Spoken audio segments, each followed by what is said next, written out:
Bueno, realmente yo creo que es una incertidumbre por el cambio.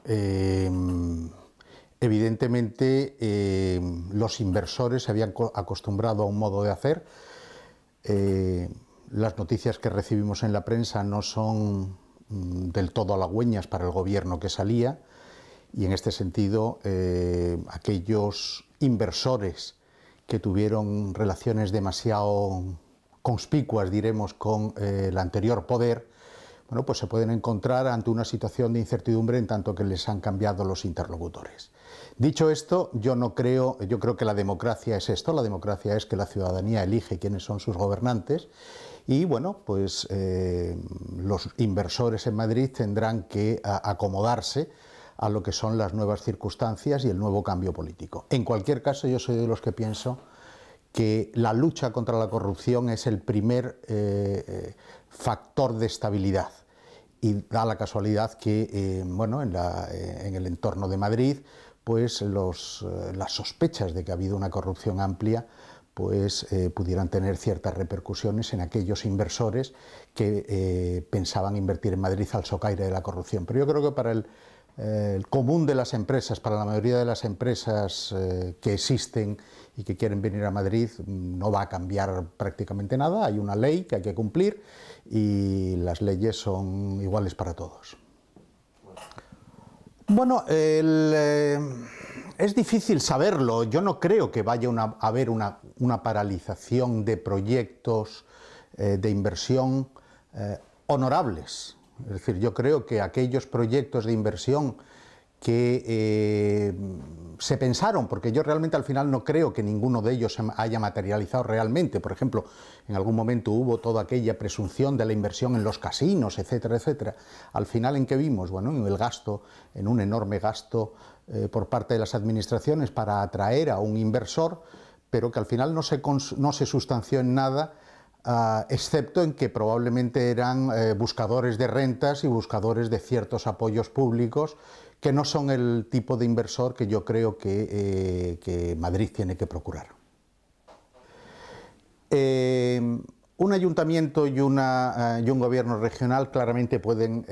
afectar, pueden influenciar el atractivo de un determinado territorio para la inversión. En cualquier caso, yo creo que el objetivo fundamental, aparte de las políticas que se diseñen desde cada una de las administraciones públicas, el objetivo fundamental es crear una estabilidad institucional y unos niveles de transparencia que hagan, primero, que los inversores que vienen sepan cuáles son las perspectivas de largo plazo, pero también que los inversores que están sepan que el presumible nuevo inversor que dice que va a venir a la ciudad no obtenga ventajas descomunales respecto de los que ya están y por tanto afecten a los niveles de competencia que lógicamente se deben dar en una economía de mercado. Bueno, no nos olvidemos de una cosa. Primero, la señora Carmena es ante todo una juez. Es una persona de la justicia, una persona que viene de la justicia y por tanto sabe perfectamente la importancia de la justicia. La señora Carmena no es una política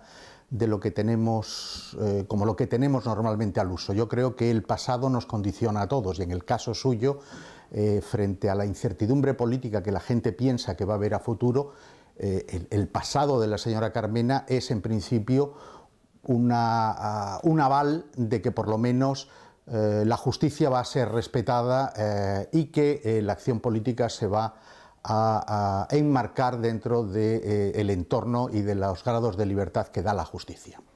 Dicho esto, la remunicipalización es siempre una cosa compleja, en tanto en cuanto para ser coherente con los procesos de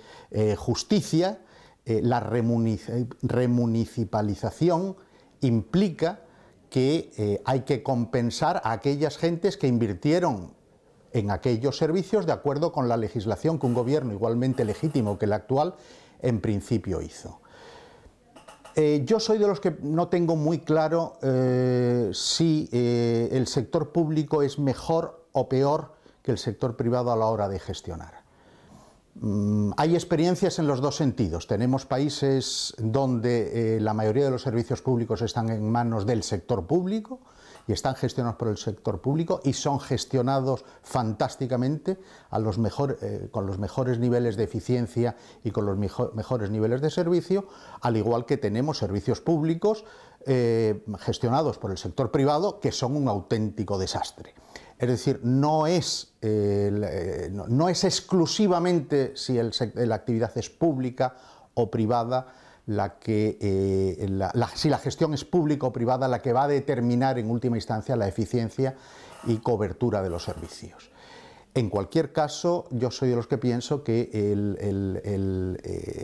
la sociedad como tal es la que se irá dotando a sí mismo de mecanismos de gestión de los servicios. Si el gobierno que entra es capaz de ofrecer calidad de gestión, no en los servicios que ya se privatizaron, sino en los servicios que ellos desarrollen, bueno, pues ellos tendrán una carta de presentación limpia para poderle decir a la ciudadanía: mire, es mejorable la eficiencia de tal servicio o creemos que si remunicipalizamos tal servicio vamos a ganar grados de eficiencia. Existen muchas alternativas para que las actividades que hoy actividades públicas que hoy desarrolla el sector privado puedan ser reconducidas para que cumplan una función social que en principio pareciera que el gobierno que acaba de llegar cree que deja excluido de la recepción de esos servicios públicos a una parte importante de la sociedad. Bueno, Madrid es una ciudad que evidentemente tiene, aparte de una tremenda deuda, pero también tiene muchísimos recursos que gestionar. Entonces, yo creo que el primer objetivo de una administración pública democrática y que funcione eficientemente es hacer un uso correcto del gasto. En este sentido, me imagino que el gobierno que entre, la nueva administración, va a tener que empezar a repensar una por una muchas de las partidas que componen el presupuesto de gasto de la comunidad, del Ayuntamiento de Madrid. Dicho esto, tú tienes que trabajar siendo capaz de compatibilizar dos estrategias que en una ciudad como Madrid son claras. Por una parte, tienes una ciudad que pretende ser una ciudad global, que se pretende insertar en los flujos globales de inversión internacional, en los flujos globales de comunicación, en los flujos globales de transacciones internacionales, y por tanto tienes que gestionar que esa parte de la ciudad, ese nivel de la economía que de algún modo se está insertando en la economía mundial, no pierda dinamismo. De allí es lo que, si se tiene éxito en esa parte de la gestión política, vendrán inversiones, se desarrollarán servicios de punta, servicios de alto nivel tecnológico y tendrán un efecto multiplicador importante sobre el crecimiento de Madrid.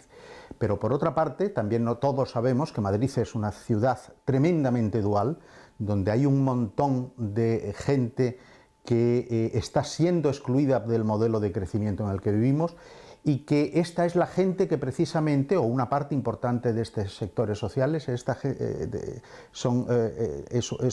colectivo que de algún modo se ha manifestado electoralmente y ha dicho a la sociedad: mire, señores, la salida de la crisis que estamos teniendo está siendo excesivamente dual y por tanto necesitamos que la salida de la crisis sea más equilibrada. Este sector social, el ayuntamiento, va a tener que, con los instrumentos que tiene a su alcance, va a tener que ser capaz de también canalizar recursos, provisión de servicios, mejora de infraestructuras en este sector social. Es difícil el reto que tiene la señora Carmena y los que con ella vengan a gobernar, pero en realidad es el reto que tiene quien quiere gestionar una ciudad tremendamente dual, que está en un profundo proceso de ebullición y que evidentemente necesita que no deje excluido como es en la actualidad el 30% de la población que vivimos en esta ciudad. Bueno, me toca usted un un tema muy querido en mi corazón, en tanto que yo he vivido en ese país durante un tiempo y tengo grandes amigos y, bueno, de algún modo yo creo que ha marcado profundamente mi vida.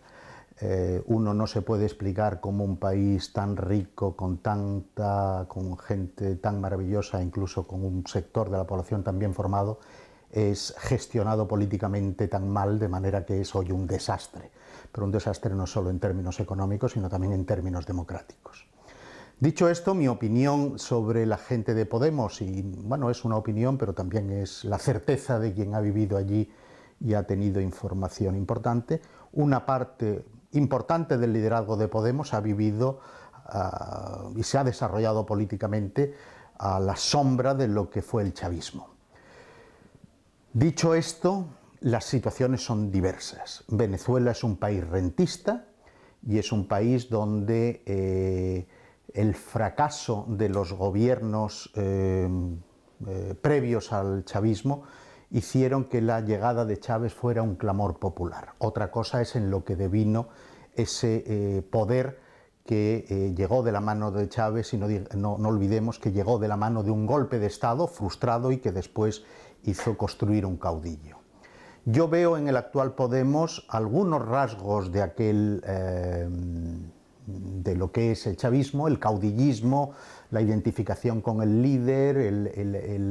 el auge del líder, el líder que está en todos los sitios, una verborrea desbordada e insustancial y un intento de dividir la sociedad entre una supuesta casta, que nadie sabe lo que es esta casta, y aquellos que son puros y virginales. Pero dicho esto, las condiciones del país son tremendamente diferentes. Una muy importante es que esta sociedad, la sociedad española, a pesar de que haya muchos rentistas, a pesar de que haya mucha gente que ha vivido de la burbuja inmobiliaria, de la especulación, de la corrupción, etcétera, etcétera, esta es una sociedad relativamente o bastante bien estructurada. Entonces, yo no creo que el Podemos o el fenómeno Podemos pueda ser identificable. Eso es independientemente de que algunos de sus líderes, pues más probablemente la mayoría de sus líderes, a la mayoría de sus líderes les gustaría, bueno, pues ese tipo de país donde las banderas son rojas por todos los sitios, la gente se pone boina y se uniformiza, etcétera, etcétera, y halagan al líder. Pero yo no tendría tampoco tantísimo miedo, porque esta es una sociedad democrática que evidentemente está hoy muy golpeada por lo que son los efectos de la crisis, pero que una vez que la crisis se vaya superando, y probablemente con la aportación importante de los nuevos partidos y por los otros partidos que me imagino que aprenderán algo en el proceso, yo creo que en el fondo todos saldremos beneficiados de lo que claramente es una situación de catarsis para un país que se estaba claramente yendo a unos niveles de deterioro institucional que realmente eran preocupantes. En este sentido, a mí, el que venga Podemos, que venga Ciudadanos, que salgan otros nuevos partidos, no me parece negativo, independientemente de que yo no les haya votado, pero no me parece negativo en tanto en cuanto son un revulsivo para una sociedad que estaba totalmente acomodada a unas formas de hacer que claramente nos llevaban al desastre.